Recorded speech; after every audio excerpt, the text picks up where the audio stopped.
వెంకీ, సుమంత్ మంచి ఫ్రెండ్స్. చిన్నప్పటి నుంచి కలిసే ఉండేవారు. వెంకీ వాళ్ళ నాన్నకి వెంకీ చిన్నప్పుడే ట్రాన్స్ఫర్ అవ్వడం వల్ల వెంకీ వాళ్ళ ఫ్యామిలీ వేరే ఊరికి షిఫ్ట్ అవుతారు. అప్పటి నుంచి వాళ్ళ మధ్య ఎక్కువగా మాటలు లేవు. కొన్ని సంవత్సరాల తరువాత సుమంత్ వాళ్ళ చెల్లి పెళ్ళి ఉండడంతో సుమంత్ వెంకీకి ఫోన్ చేసి వాళ్ళ ఇంటికి రమ్మని పిలుస్తాడు. రే వెంకీ, మా చెల్లికి మ్యారేజ్ ఫిక్స్ అయిందిరా. 2 డేస్లోనే మ్యారేజ్. నువ్వు పక్కాగా రావాలి. సరేరా, నేను రేపు మార్నింగ్ వస్తాను. నువ్వు స్టేషన్కి రా. సరేరా, నువ్వు స్టేషన్కి వచ్చి కాల్ చేయి, నేను వస్తాను. సరేరా. హలో, చెప్పరా వెంకీ, వచ్చావా స్టేషన్కి? వచ్చానురా, నువ్వు స్టేషన్ దగ్గరికి రా. సరేరా, వస్తున్నాను. అమ్మా, వెంకీ స్టేషన్కి వచ్చాడంట. నేను వెళ్ళి రిసీవ్ చేసుకొని వస్తాను. రే సుమంత్, ఈ టైంలో ఆ స్టేషన్కి వెళ్ళడం అంత మంచిది కాదు. అయినా నీకు ఆ స్టేషన్ గురించి అంతా తెలిసి కూడా వెంకీని ఎందుకు రమ్మని చెప్పావు? అమ్మా, నేను వెళ్ళి తీసుకొని వస్తాను. మళ్ళీ వాడికి అక్కడ ఏమైనా కనిపిస్తే భయపడతాడు. నేను వెళ్ళి జాగ్రత్తగా తీసుకొని వస్తాను.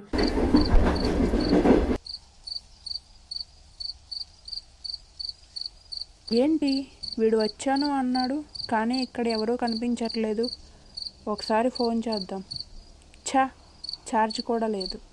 సరే, ఇక్కడ కొంచెంసేపు కూర్చున్నాం, వస్తాడేమో చూద్దాం. బాబు, ఎవరు నువ్వు? ఇక్కడేం చేస్తున్నావు?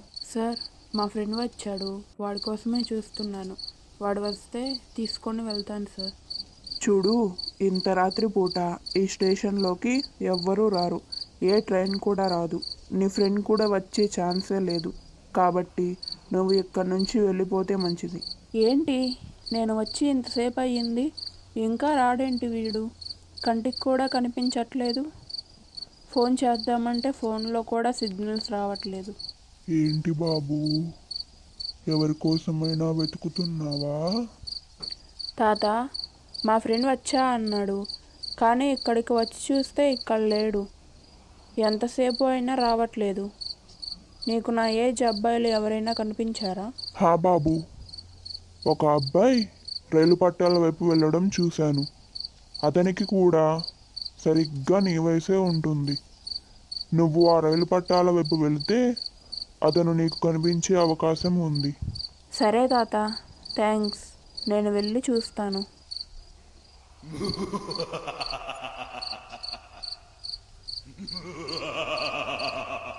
ఏ వెంకీ, ఏంట్రా అక్కడేం చేస్తున్నావు? రే సుమంత్, నేను ఇక్కడి నుంచి కదలలేకపోతున్నానురా. నా దగ్గరికి రారా, వచ్చి నన్ను పైకి తీసుకొని వెళ్ళరా. ఏంట్రా కదలలేకపోవడం ఏంటి? అసలు నువ్వు అటువైపు ఎందుకు వెళ్ళావు?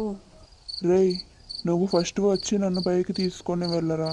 నీకు తర్వాత అన్ని వివరంగా చెప్తాను. సరేరా, ఆగు, వస్తున్నాను. ఏంటి, వెంకీ ఫోన్ నుంచి ఫోన్ వస్తుంది. రే సుమంత్, మార్నింగ్ ట్రైన్ మిస్ అయిందిరా. నేను రూమ్కి వచ్చి పడుకున్నాను. నీకు చెప్దామని కాల్ చేశాను, కానీ నీ ఫోన్ స్విచ్ ఆఫ్ వచ్చింది. ఏమనుకోకరా, నేను ఈరోజు ఈవినింగ్ ట్రైన్ ఎక్కుతాను. రేపు మార్నింగ్ కల్లా అక్కడ ఉంటాను అని చెప్పి కాల్ కట్ చేస్తాడు. సుమంత్కి నరాలన్నీ బిగుసుకుపోతాయి. భయంతో ఒళ్ళంతా చెమటలు పడతాయి. ఒక్కసారిగా తల ఎత్తి చుట్టూ చూస్తాడు, కానీ అక్కడ సుమంత్కి ఎవరూ కనిపించరు.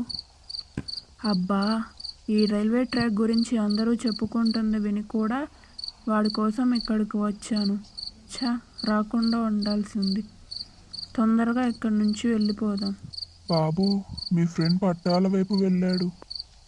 రే సుమంత్, ఎక్కడికి వెళ్ళిపోతున్నావురా? రారా, నేను కదలలేకపోతున్నాను. ఏయ్, నిన్ను ఇక్కడి నుంచి వెళ్ళిపోమ్మన్నాగా, ఇంకా ఇక్కడ ఏం చేస్తున్నావు? సార్, ఈ స్టేషన్లో దయ్యాలున్నాయి, ఇక్కడి నుంచి వెళ్ళిపోదాం పదండి. దయ్యాల నుంచి తప్పించుకోవాలి అని దయ్యాన్నే రమ్మంటావేంటి? రే సుమంత్, ఏమైందిరా నీకు? నేను నిన్ను రావద్దు అని చెప్పానుగా. నేను మార్నింగ్ వస్తాను అని చెప్పానుగా. నువ్వు ఎందుకు వెళ్ళావు రైల్వే స్టేషన్కి? రే వెంకీ, నిన్న ఏం జరిగింది అంటే ఆ రైల్వే స్టేషన్లో దయ్యాలు తిరుగుతూ ఉంటాయి అంటారు కదా, వాటి వల్లనే నీకు నిన్న రాత్రి అలా అయి ఉండిద్ది. నేను మార్నింగ్ వస్తుంటే నువ్వు అక్కడ కనిపించావు, ఇంకా నిన్ను తీసుకొని వచ్చాను. ఇంకా ఎప్పుడు నువ్వు ఆ రైల్వే స్టేషన్ వైపు ఒక్కడివే రాత్రిపూట వెళ్ళకు.